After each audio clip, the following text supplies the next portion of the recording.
Hello प्यारे बच्चों, तो हम आ चुके हैं आप सभी के लिए गॉस थ्योरम का नेक्स्ट लेक्चर लेकर के।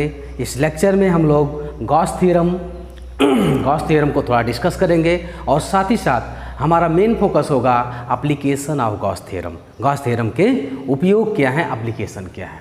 ओके बच्चों, तो आइए स्टार्ट करते हैं गॉस थ्योरम। थोड़ा सा गॉस थ्योरम को एक बार देख लेते हैं कि गॉस थ्योरम पिछले लेक्चर में हमने देख लिया था।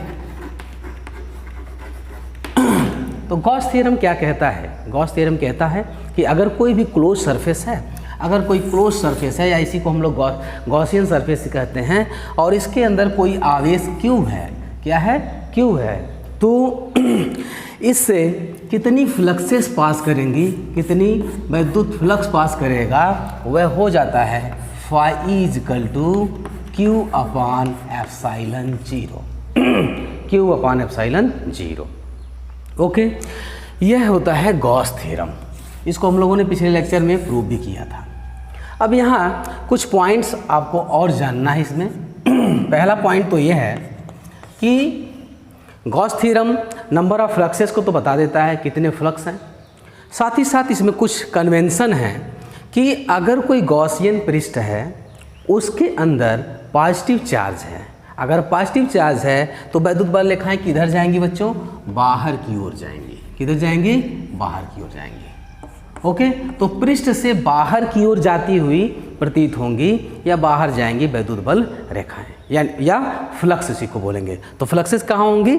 अंदर से बाहर, पृष्ठ से बाहर की ओर निकलेंगी अगर उस पृष्ठ के अंदर पॉजिटिव चार्ज है तो।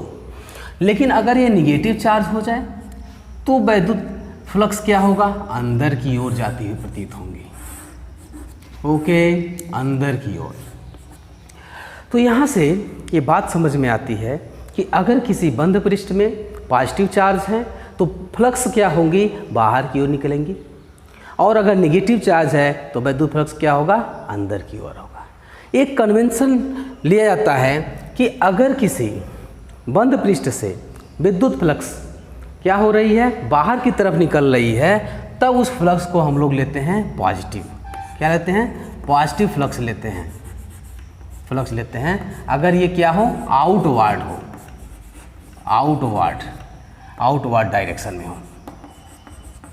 ठीक है, तो यदि बंद पृष्ठ से बाहर की ओर विद्युत फ्लक्स निकल रही है तो उसे हम पॉजिटिव लेते हैं। इसका रिवर्स है कि अगर विद्युत फ्लक्स क्या हो रही है? पृष्ठ से अंदर की ओर आ रही हैं तो उन्हें हम निगेटिव लेते हैं। क्या लेते हैं? निगेटिव लेते हैं। कब? जब इनवर्ड हो, क्या हो? इनवर्ड डायरेक्शन में हो, बाहर से पृष्ठ से अंदर की ओर अगर विद्युत बल रेखाएं आ रही हो, है ना, विद्युत फ्लक्स आ रही हो, तो वह क्या लेते हैं? हम नेगेटिव चार्जेस लेते हैं। Okay, clear? अब एक बात और समझते हैं कि जैसे गॉस थ्योरम कहता है कि अगर Q चार्ज है तो Q अपान एप्सिलॉन 0 होगा। क्या होगा यदि कोई बंद पृष्ठ है और उसके अंदर अगर पॉजिटिव है तो बाहर की ओर, अंदर है तो नेगेटिव है तो अंदर की ओर फ्लक्सेस पास करेंगी। ओके, लेकिन अगर ऐसा हो कि उस पृष्ठ के अंदर पॉजिटिव और नेगेटिव दोनों हो, तब विद्युत फ्लक्स कितना होगा? What will be the value of electric fluxes when some positive and some negative charges are placed inside a Gaussian surface or closed surface? तो इसको देखते हैं एक बार। ओके, तो क्या होगा कि उन फ्लक्सेस का सम, अलजेब्रिक सम करेंगे। क्या करेंगे? अलजेब्रिक सम कर लेंगे। पॉजिटिव के कारण इस मान लीजिए कि यहाँ दो चार्जेस हैं, एक प्लस Q है और एक माइनस Q है। तो प्लस Q के कारण फ्लक्सेस बाहर की ओर निकल रही हैं। कितनी फ्लक्स होंगी? मान लेते हैं कि वह φ1 हो, तो φ1 equal to Q1 upon epsilon 0 होगा, है ना। और इसको पॉजिटिव लेंगे हम, मान लीजिए Q1 है पॉजिटिव और ये Q2 है। ठीक है, और उसी तरीके से φ2 क्या होगा बच्चों? यह हो जाएगा Q2 अपान एप्सिलॉन 0, Q2 अपान एप्सिलॉन 0 नेगेटिव होगा, है ना। तो टोटल कितना होगा? टोटल फ्लक्स उस सरफेस से टोटल फ्लक्स कितना पास करेगा? तो टोटल फ्लक्स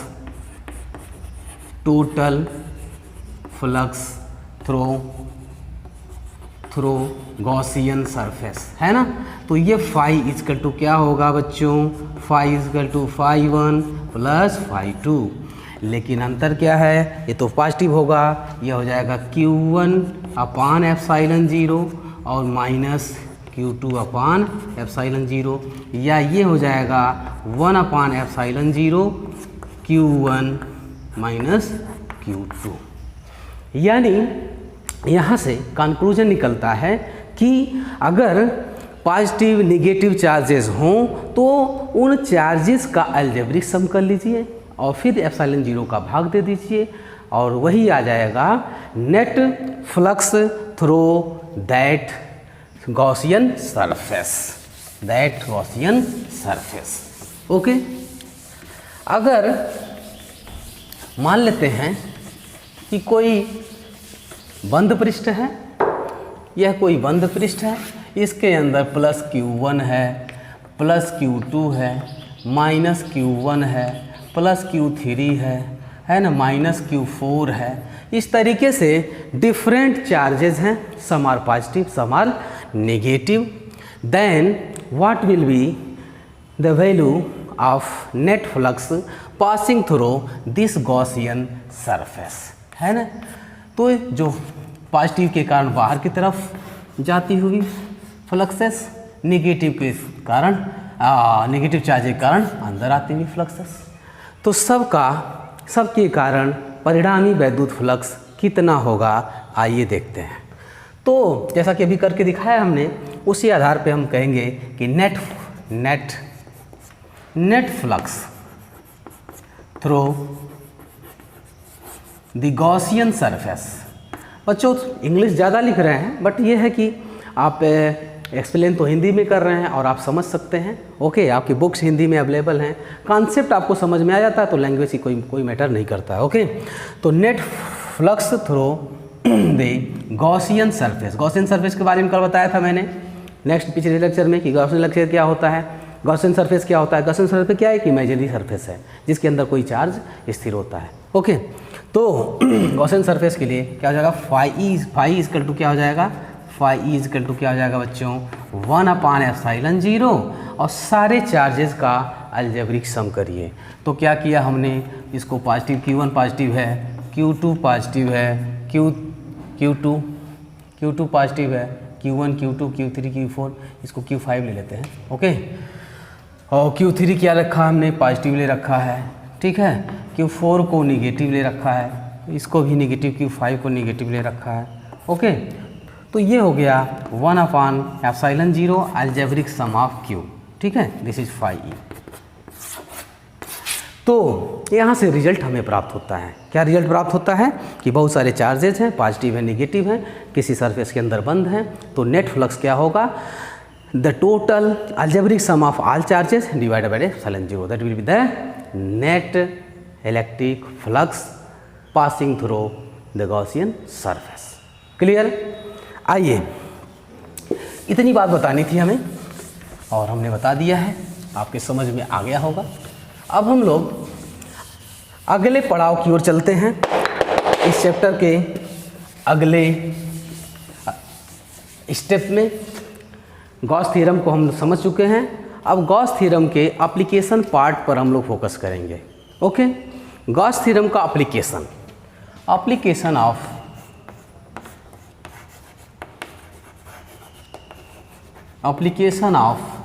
गॉस थ्योरम।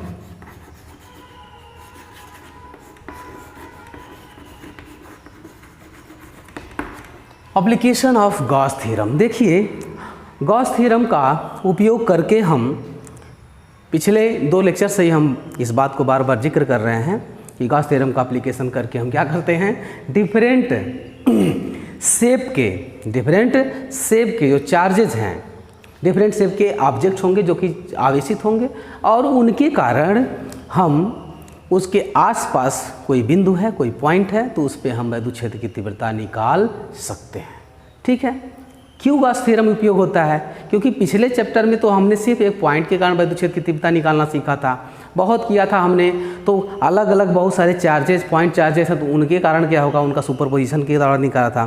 फिर डाइपोल के कारण निकाला था। लेकिन अगर कोई मान लीजिए कि कोई राड है आवेशित है पूरा, उसके कारण नहीं निकाल सकते हम। कोई स्फेयर है आवेशित है तो नहीं निकाल सकते, है ना। कोई सीट है आवेशित है तो उसके कारण नहीं निकाल सकते। तो इन सारे प्रॉब्लम्स को सॉल्व करने के लिए, इन सारे प्रॉब्लम्स को सॉल्व करने के लिए गॉस-थेरम का जो नियम है यह बहुत ही उपयोगी है, बहुत ही इम्पॉर्टेंट रोल प्ले करता है।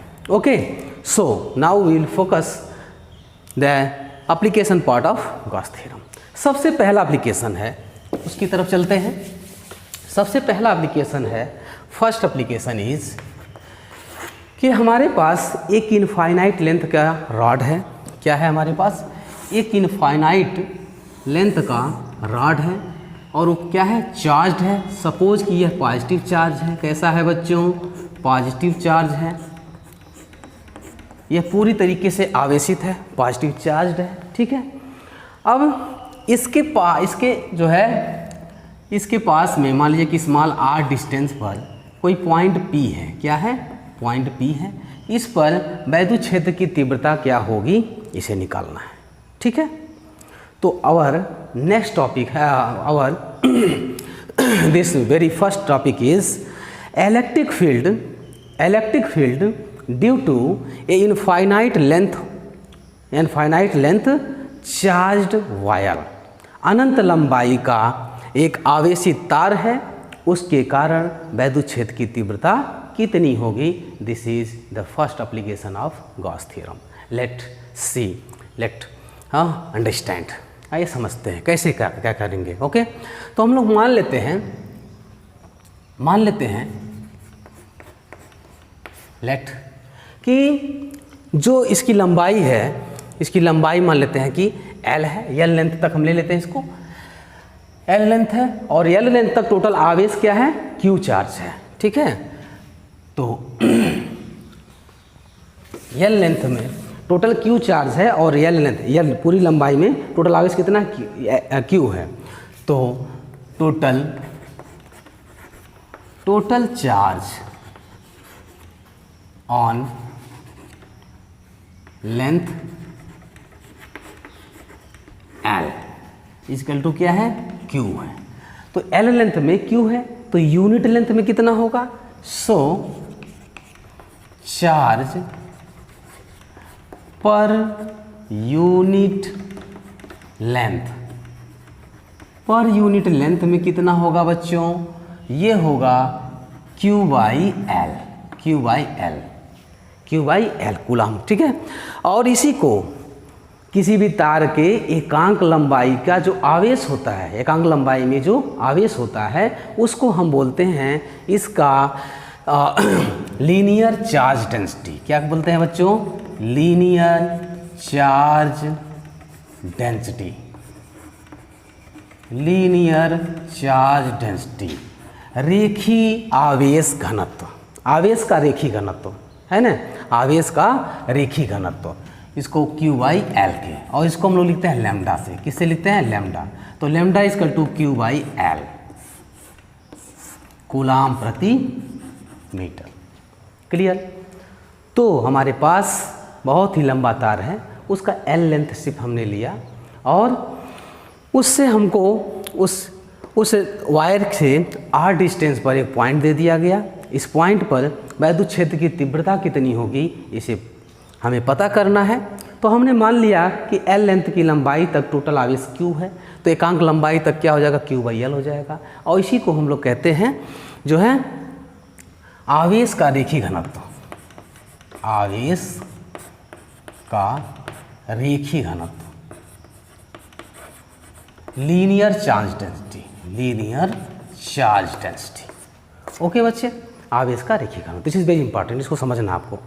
ठीक है, यहाँ तो बातें समझ में आ रही हैं। अब आइए हमारा जो मेन ऑब्जेक्टिव है कि what is the value of electric field E, है ना, E एट पॉइंट P। यही हमारा टारगेट है, यही हमें पता करना है कि पॉइंट P पर वैद्युत क्षेत्र की तीव्रता कितनी होगी। ओके, तो सबसे पहले हम क्या करते हैं कि गॉस थ्योरम का एप्लीकेशन जैसे ही आप करेंगे तो सबसे पहली बात तुरंत जो है गॉसियन सरफेस आप ड्रा करेंगे, तुरंत ही गॉसियन सरफेस ड्रा करेंगे। और कैसे गॉसियन सरफेस ड्रा करते हैं कि जिस शेप का हमारा आवेशित ऑब्जेक्ट है, चार्ज्ड ऑब्जेक्ट है, उसके सिमेट्रिक ड्रा करने की कोशिश करते हैं। ठीक है, जैसे ये तार है, अब इसके सिमेट्रिक ड्रा करेंगे तो एक पॉइंट यहाँ, एक पॉइंट यहाँ, अगर आर आर चलेंगे तो ये सर्किल होगा, अगर पूरे की बात करें तो एक सिलेंडर होगा। Okay, so first of all we will draw a Gaussian surface around this wire. तो यह एक सिलेंड्रिकल हो जाएगा। क्या हो जाएगा बच्चों? एक सिलेंडर हो जाएगा। ठीक है, एक बेलनाकार सरफेस होगा। हमारा जो गॉसियन सरफेस है वो क्या होगा? बेलनाकार होगा। ठीक है, अब इस बेलनाकार सरफेस पर पॉइंट P जहाँ है वहाँ एक छोटा सा एलिमेंट, एरिया एलिमेंट DA लिया हमने। क्या लिया? Area element DA। ये पॉइंट P हम यहाँ कहीं ले लेते हैं कि पॉइंट P यहाँ पर है। और जब एरिया एलिमेंट DA है तो एरिया वेक्टर भी होगा। एरिया वेक्टर किधर होगा? इधर की ओर होगा, DA। ठीक है, एरिया वेक्टर इधर की ओर है। अब चूंकि चार्ज यहाँ है, पॉजिटिव है और इसके सीधे R है, तो इलेक्ट्रिक फील्ड का डायरेक्शन भी इसी दिशा में होगा, इलेक्ट्रिक फील्ड का डायरेक्शन भी इधर ही होगा। ओके, तो इसका मतलब ये हो गया कि जो हमारे पास एरिया एलिमेंट DA है उस पर जो उसका जो एरिया वेक्टर है DA और इलेक्ट्रिक फील्ड E दोनों सेम डायरेक्शन में होंगे। एंगल थीटा क्या हो जाएगा? 0 हो जाएगा। तो अब हम ये कहेंगे कि तो इससे इस एरिया एलिमेंट DA से जो फ्लक्स पास करेगी d phi e, ठीक है ना, इसको हम निकाल सकते हैं। d phi e equal to क्या निकल जाएगा बच्चों? E dot DA। तो इस पृष्ठ से हम निकाल सकते हैं। ठीक है ना, और उसके बाद उसका इंटीग्रेशन कर देंगे पूरे पृष्ठ के लिए, तो पूरा जो सर्कुलर पृष्ठ है, जो सर्कुलर सरफेस है, उससे कितना फ्लक्स पास कर रहा है वो निकल जाएगा। अब आप कहेंगे चूंकि गॉसियन सरफेस क्या है? क्लोज सरफेस है। गॉसियन सरफेस क्या है? क्लोज सरफेस है। तो ये किनारे किनारे का तो आपने ले रखा, ये नीचे वाला ओपन है क्या? खुला है क्या? नहीं, दैट इज आल्सो क्लोज्ड। अगर क्लोज नहीं है तो गॉसियन सरफेस नहीं होगा। अगर क्लोज नहीं है तो गॉसियन सरफेस नहीं होगा। तो इसलिए यह भी एक सरफेस है और यह भी एक सरफेस है। तो इसलिए इसके जो सर्कुलर सरफेस है ना, उससे जो फ्लक्स पास कर रही हो तो हमें कैलकुलेट करना ही करना है। साथ ही साथ यहाँ से भी फ्लक्स पास कर रही है क्या, इधर से भी पास कर रही है क्या, इसे भी कैलकुलेट करना होगा। तो इसे कैलकुलेट करने के लिए क्या करेंगे? इस पर भी एक एरिया एलिमेंट DA ले लें, यह भी एक एरिया एलिमेंट DA हमने लिया। और अगर यहाँ एक एरिया एलिमेंट लेंगे तो एरिया वेक्टर किधर होगा बच्चों? किधर होगा? वो भी इधर की ओर होगा। ठीक है, इसे ये DA एरिया वेक्टर। और इलेक्ट्रिक फील्ड क्या होगा? यहाँ इलेक्ट्रिक फील्ड का डायरेक्शन यहाँ होगा। ठीक है, और तब दोनों के बीच का एंगल कितना होगा? 90 डिग्री होगा। तो देखिए, अब हमारे पास जो गॉसियन पृष्ठ है, जो गॉसियन सरफेस है, उसके वहाँ दो तरह के पृष्ठ मिल गए। एक है यहाँ पर जो सर्कुलर पृष्ठ है ना, स्फेरिकल पृष्ठ, जो सर्कुलर पृष्ठ है, यह है कर्व सरफेस है, कर्व सरफेस है ना। इस पर इसके हर पॉइंट पर एरिया एलिमेंट DA और इलेक्ट्रिक फील्ड सेम डायरेक्शन में होंगे। बट जो इसका टॉप सरफेस है, जो बॉटम सरफेस है, जो कि एक प्लेन सरफेस है ना, वहाँ पर एरिया एलिमेंट और इलेक्ट्रिक फील्ड एक दूसरे से 90 डिग्री पर होंगे। इसलिए यहाँ E डॉट DA तो EDA आ जाएगा, यहाँ E डॉट DA क्या हो जाएगा? 0 हो जाएगा। बात समझ में आ गई? अब हम सीधे चलते हैं कि टोटल फ्लक्स कितना हो जाएगा कि इसके कारण इलेक्ट्रिक फ्लक्स और यहाँ से पास होने इलेक्ट्रिक फ्लक्स तीनों को जोड़ दिया जाए। मान लीजिए कि यह एरिया A1 है, यह क्या है? A2 है, और ये क्या है? A3 है। ठीक है, so total flux through Gaussian surface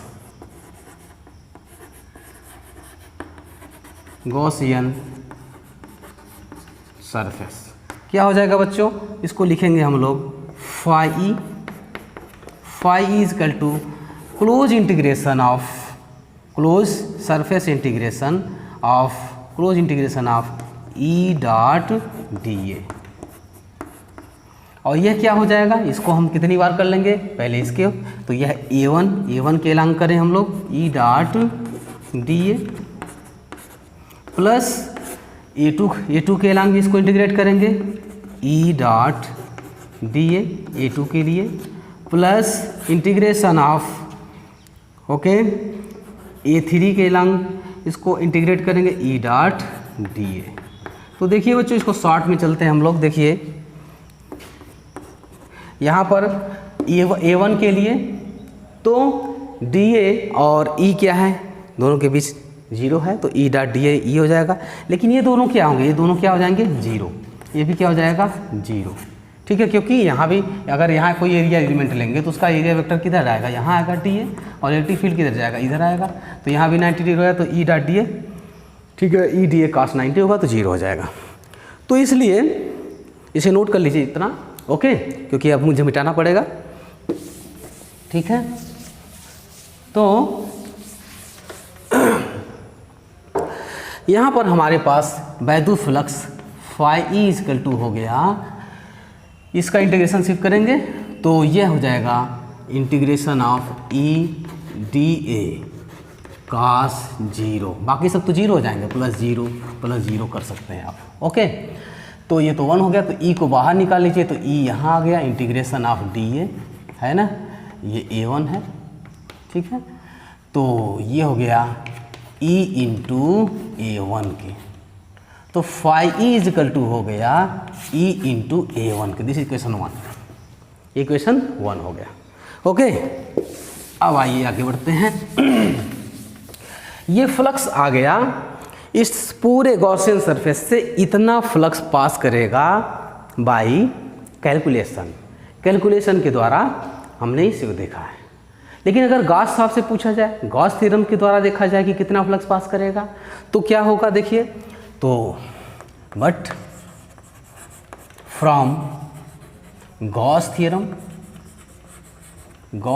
क्या कहेगा बच्चों, गॉस थ्योरम क्या कहेगा बताइए, कि कोई बंद पृष्ठ है, टोटल चार्ज इस पे कितना है, what is the total charge of this wire, Q क्या है, Q है। तो एक बंद पृष्ठ है, उसमें Q है, Q आवेश है, तो टोटल फ्लक्स कितना हो जाएगा, Q/ε0 के। सो हो इसके अनुसार फाई ई इजकल टू क्या होगा, Q/ε0 के, Q/ε0। और इसके पहले हम लोगों ने देखा था कि जो इसकी लीनियर चार्ज डेंसिटी थी लैम्डा इजकल टू Q/L था, तो यहाँ से Q की जगह पे लैम्डा L लिख सकते हैं। तो फाई ई इजकल टू हो गया जो है लैम्डा L/ε0, ये क्वेश्चन 2 हो गया। तो कैलकुलेशन कहता है कि इसके बराबर फ्लक्स होगा, गॉस थ्योरम कहता है कि इसके बराबर होगा। तो अगर ये दोनों बराबर हैं तो ये दोनों भी बराबर होंगे, यानी E फ्रॉम 1 and 2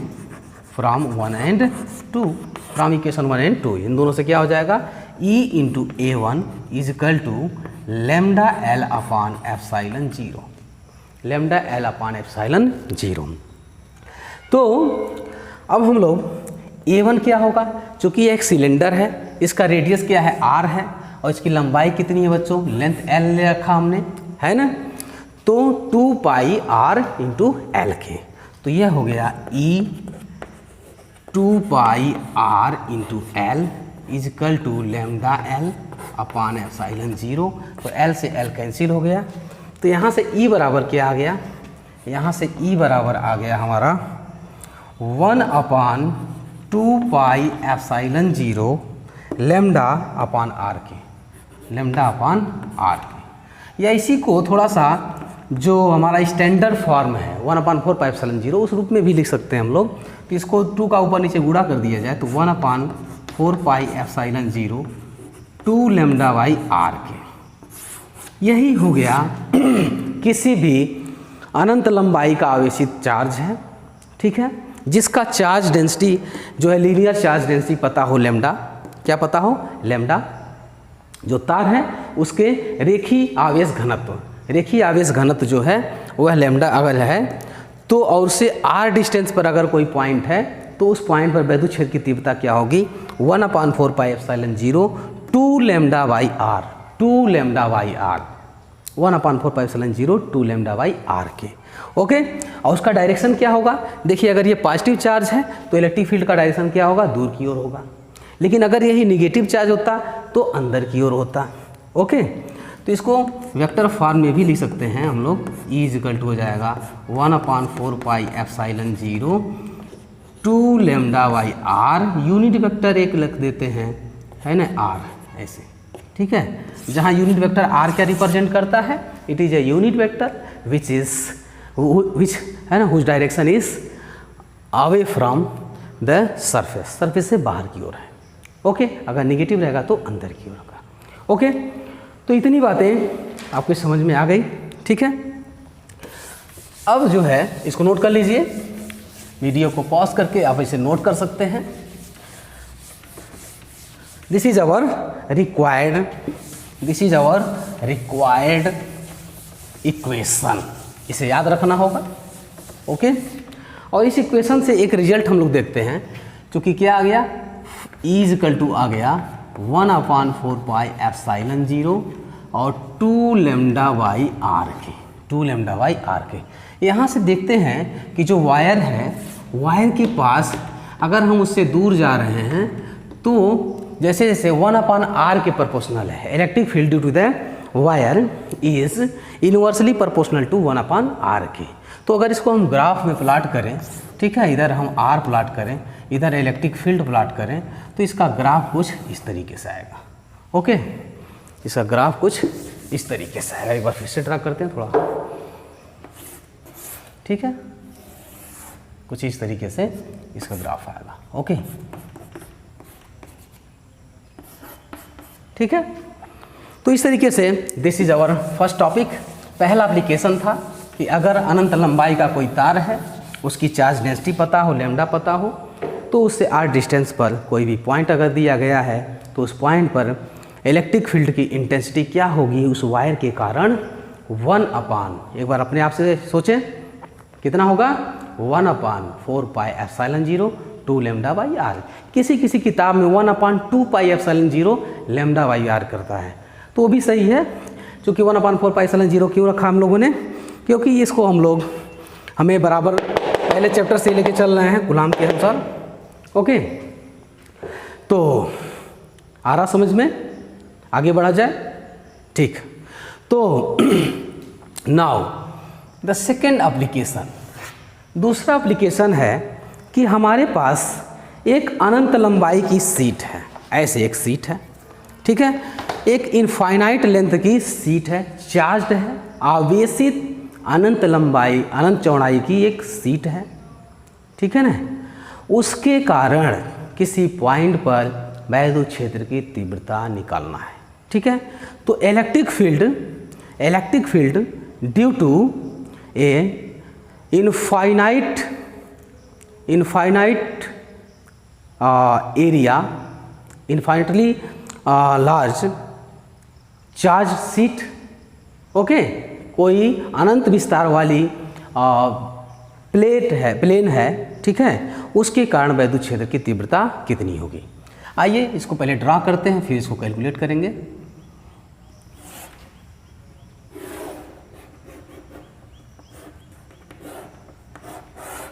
ओके बच्चों, धीरे धीरे आप लोग प्रैक्टिस करते रहें, क्योंकि ये सब शुरुआती चैप्टर्स हैं। डेरिवेशन पार्ट इसको समझें, और एक बार समझ लेंगे आप तो सिर्फ फार्मूले को याद करना होगा। तो this is a infinitely large charge sheet, अनंत विस्तार वाली आवेशित शीट है बच्चों। आपको दिख रहा अनंत तक? दिख रहा है क्या अनंत तक? नहीं। ओके, बहुत बड़ा है। ओके, इसके कारण कोई पॉइंट P है, यहाँ पर क्या है? पॉइंट P है। इस पर वैद्युत क्षेत्र की तीव्रता आपको पता करना है। क्लियर? तो क्या दे रखा है? तो हम लोग मानते हैं, मानिए लेट हम मान लें कि पूरा एरिया क्या है, पूरे जो हमारा प्लेन है, जो चार्ज शीट है, यह क्या है? इसका टोटल एरिया मान लेते हैं A है, और उस पर टोटल चार्ज कितना है? Q है। ठीक है, let Q is charge on area A, ठीक है ना। टोटल एरिया हम मान लेते हैं A है, ये पूरा एरिया कितना है A है, ठीक है। और इस पे टोटल चार्ज कितना है Q है। तो यूनिट एरिया में A में है ना, एरिया A में चार्ज कितना है Q है, तो एक एकांक है ना, चार्ज पर यूनिट एरिया कितना होगा, ये होगा Q/A, Q/A।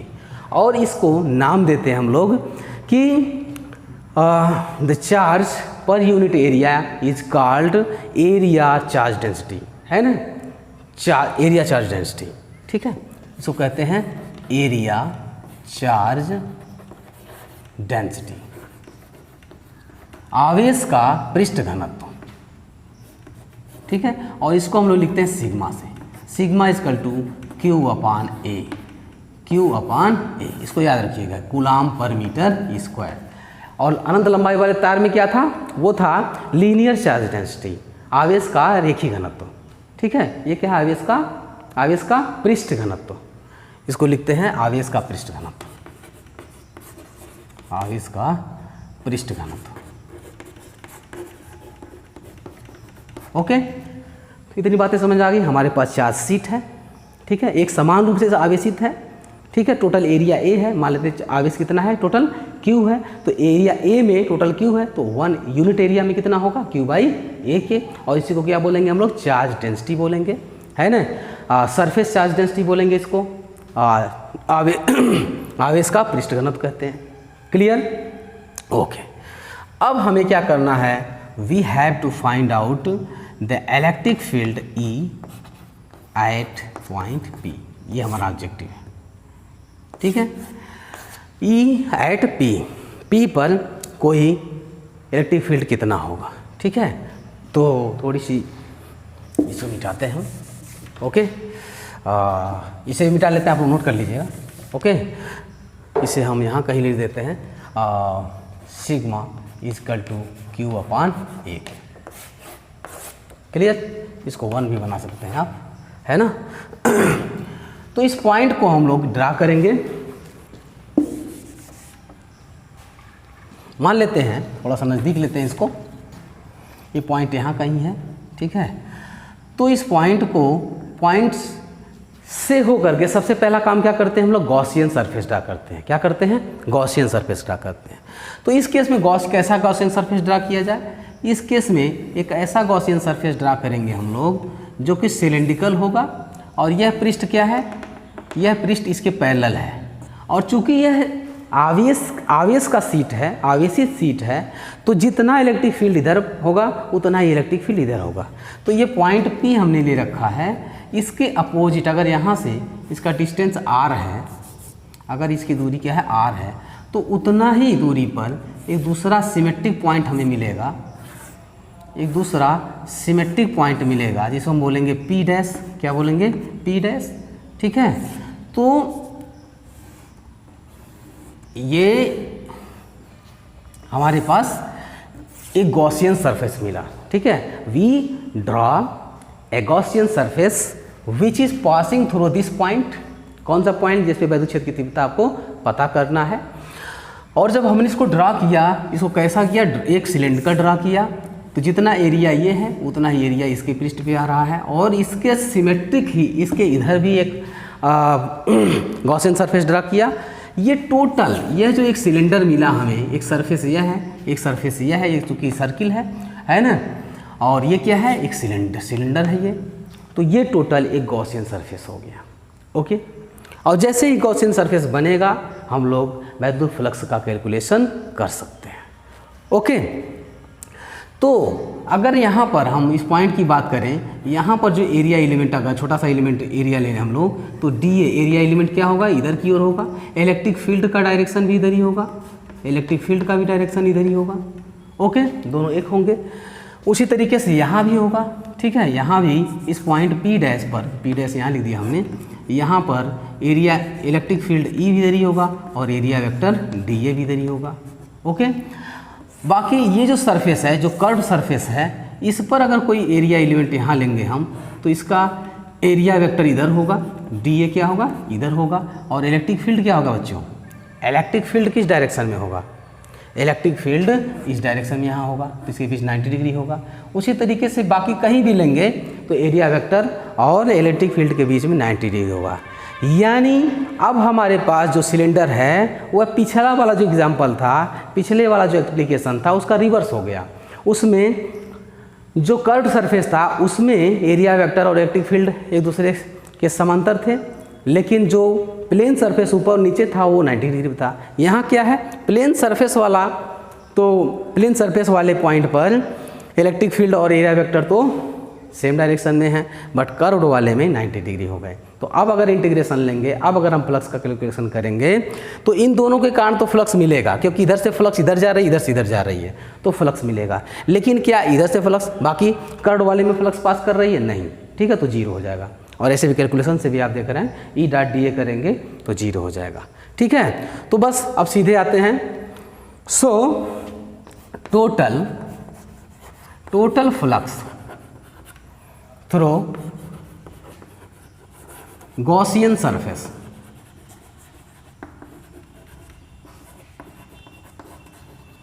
गॉसियन सरफेस से टोटल फ्लक्स कितना होगा बच्चों, तो उसको हम लोग फाई ई लिखेंगे। क्या लिखेंगे, फाई ई। और फाई इक्वल टू क्या होता है, पूरे गॉसियन सरफेस के लिए सरफेस इंटीग्रल कर लीजिए, और वह सरफेस इंटीग्रल किसका करते हैं, ई डॉट डी ए का करते हैं, ठीक है। और अगर इसको हम करेंगे तो क्या होगा, 3 पृष्ठ हैं, एक यह है एक यह है, ठीक है। तो इसको हम लोग लिखेंगे इंटीग्रेशन ऑफ, अगर यह एरिया ए है, यह भी एरिया ए है ना, ये A1 मान लीजिए, यह भी A1 है, ये भी A1 है, ये एरिया जो सब कर्व्ड वाला उसको A2 मान लेते हैं।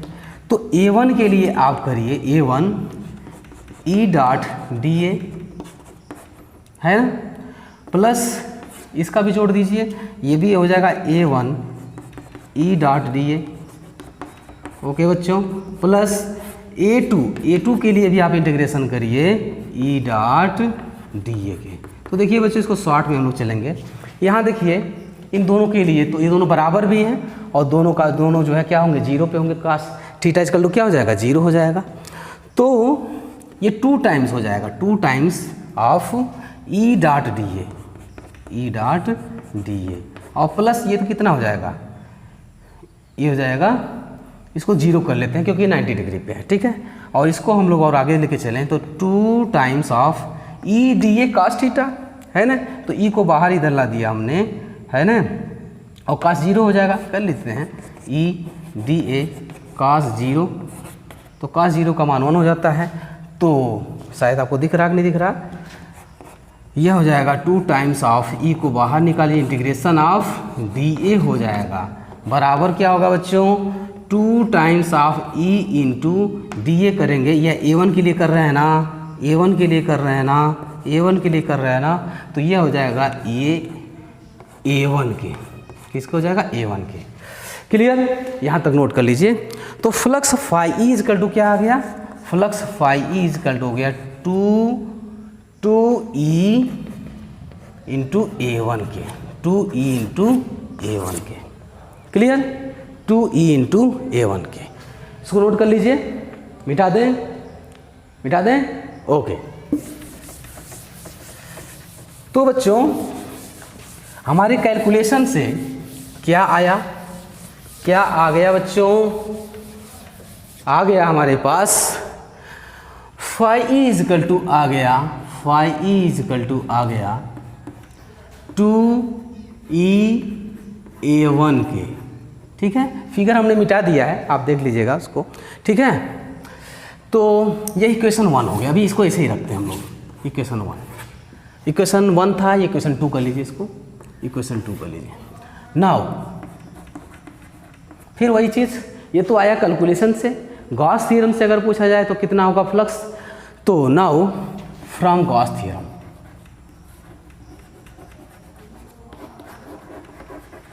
गॉस थ्योरम से क्या होगा कि अभी गॉसियन सरफेस था, क्या था, गॉसियन सरफेस था जो हमने सिलेंडर किया था, और उसके अंदर जो आवेश है, ठीक है ना, आवेश वह कितना है, Q है, ठीक है।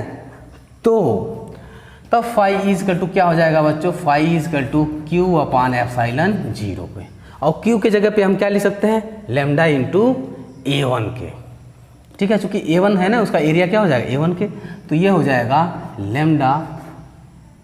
अच्छा एक काम करते हैं, इसको A ही लेके चलते हैं, इसको एक को A ले लेते हैं, दूसरे को A2 ले लीजिए, okay. Lambda A upon epsilon 0। तो ये इक्वेशन 2 हो गया। क्या हो गया बच्चों, इक्वेशन 2 हो गया।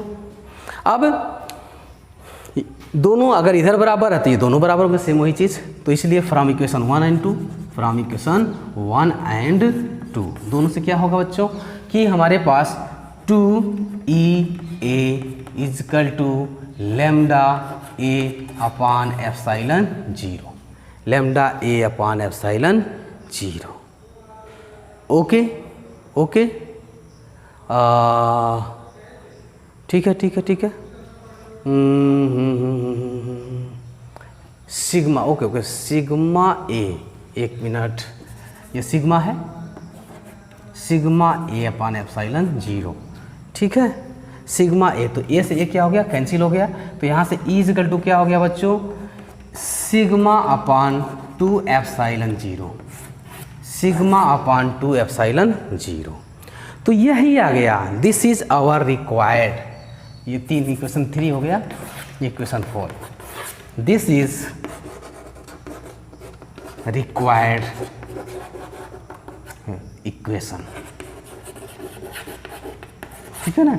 यही है कि हमारे पास एक समान रूप से आवेशित अनंत विस्तार वाली कोई आवेशित शीट है, उससे r डिस्टेंस पर अगर कोई पॉइंट है तो उस पर वैद्युत क्षेत्र की तीव्रता कितनी होगी, सिग्मा अपान 2 एप्सिलॉन 0, सिग्मा अपान 2 एप्सिलॉन 0।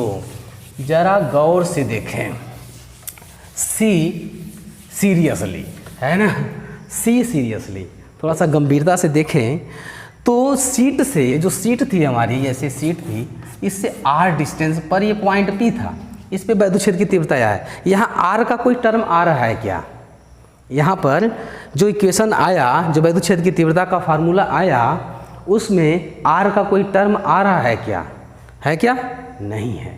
इसका मतलब ये हो गया कि अनंत विस्तार वाली कोई सीट है, चार आवेशित चीज सीट है, समचद्दर है, उससे किसी भी पॉइंट पर r का वैल्यू चाहे कुछ भी हो, इलेक्ट्रिक फील्ड की इंटेंसिटी सेम होगी, इलेक्ट्रिक फील्ड की इंटेंसिटी सेम होगी, ठीक है।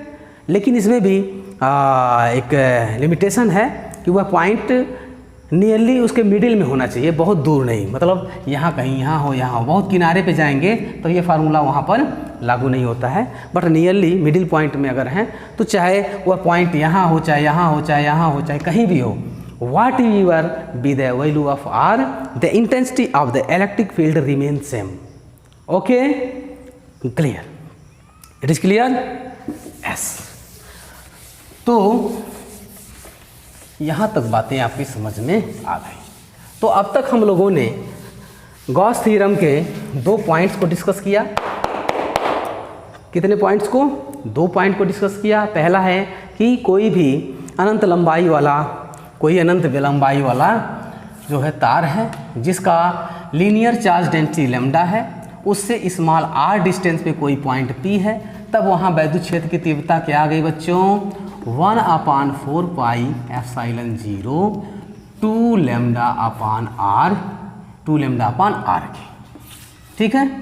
यूनिट क्या होगा, क्या होगा बच्चों, वही होगा जो पहले चैप्टर में था, यहाँ कुछ नया नहीं आ जाएगा, ओके, न्यूटन प्रति कूलम, ओके बच्चों। दूसरा टॉपिक हमने क्या, ये पहला हो गया।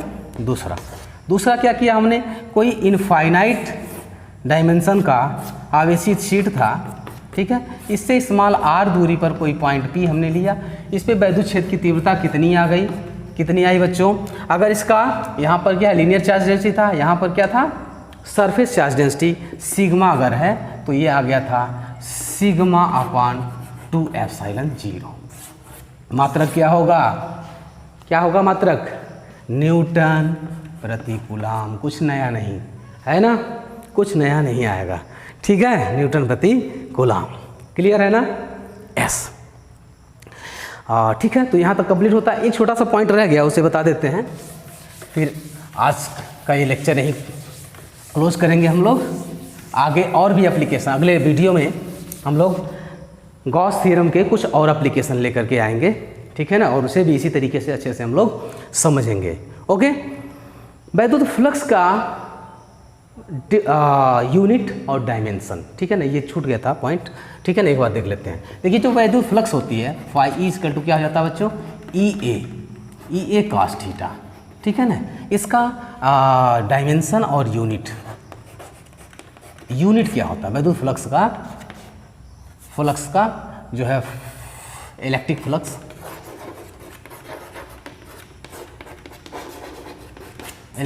का जो है यूनिट क्या होगा। तो फ्लक्स क्या मतलब के यूनिट क्या हो जाएगा बच्चों, ई है इलेक्ट्रिक फील्ड, तो क्या हो जाएगा न्यूटन प्रति कूलाम, और एरिया का क्या हो जाएगा मीटर स्क्वायर, तो न्यूटन मीटर स्क्वायर प्रति कूलाम। ओके, तो याद रखिएगा इसको, न्यूटन मीटर स्क्वायर प्रति कूलाम के। और अगर हम इसके डायमेंशन की बात करें, बीमा की बात करें, बीमा समझ रहे हैं, जीवन बीमा नहीं, ओके, बीमा, ओके। हालांकि इसको थोड़ा सा दूसरे तरीके से देखा जाता है, तो वो बीमा है, बीमा में एक सिमेट्री होती है, एक सिमिलरिटी आती है। जीवन बीमा हम क्यों कराते हैं, क्या कि हमारा लाइफ सिक्योर रहे, और यहाँ की बीमा क्यों निकालते हैं, ताकि आपका यूनिट सिक्योर रहे। इस तरीके से इसको पूरा क्लोज करके रखते हैं, MLT-ABC, है ना, इसको एकदम बंद कर देते हैं कि एकदम सेफ रहे, है ना, जीवन बीमा। इसको देखते ही आप मात्रक पता कर सकते हैं, ठीक है ना। तो ओके, तो डायमेंशन क्या होगा, निकालिए जरा, क्या आएगा, देखिए न्यूटन है, न्यूटन का क्या हो जाता है MLT-2, याद होना चाहिए आपको। Now you are student of 12th class ना, फर्स्ट ईयर में बीमा सीखा था आपने, है ना। तो न्यूटन है बल का मात्रक, तो MLT-2 के। कूलाम का मात्रक क्या होता है, बीमा क्या होता है बच्चों, कूलाम का मात्रक बताइए और बीमा बताइए। कूलाम का मात्रक तो कूलाम ही होता है, ठीक है ना। और इसकी बीमा कैसे निकालते हैं, क्योंकि हम लोग जानते हैं कि वैद्युत धारा I इक्वल टू Q/T होता है ना, तो कूलाम इक्वल टू क्या हो जाता है, Q equal to I into T के, या इसी को देखिए I इंटू टी के, I का क्या होता है एम्पियर और T का सेकंड हो जाता है, तो यहाँ से कूलाम का मात्रक AT आ जाता है, ठीक है ना। तो इसको हम लोग AT लिखते हैं, ठीक है। तो और ये क्या हो जाएगा, L स्क्वायर हो जाएगा।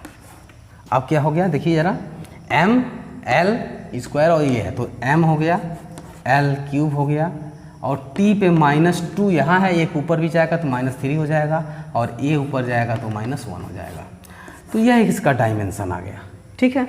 तो इस तरीके से आज के लेक्चर में हम लोगों ने क्या क्या देखा कि मेनली हमने फोकस किया